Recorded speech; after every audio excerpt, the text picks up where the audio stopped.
Listen, if you don't go live your life and stop trying to keep up with somebody else, hadn't they been talking about that since forever? Listen, Practice, this practice where you are. the whole video game analogy is so on point, man. And I remember like when because we came up during the age where all that stuff was brand new.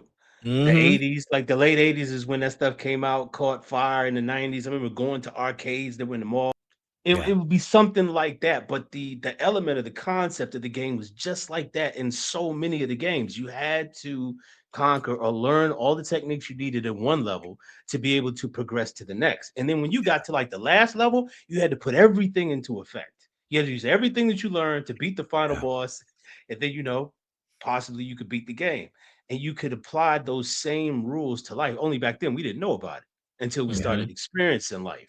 We learn through trial and error. Like when we put this whole this community together, this podcast together, we made some mistakes, but we've since refined. We've gotten our message clear. We developed our presentation, how we're going to show up and what we're going to talk about.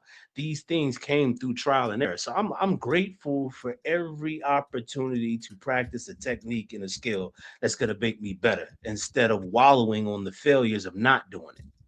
And that's a I know it's spoken of a lot, but it's such a subtle mind trick that we all got to get past.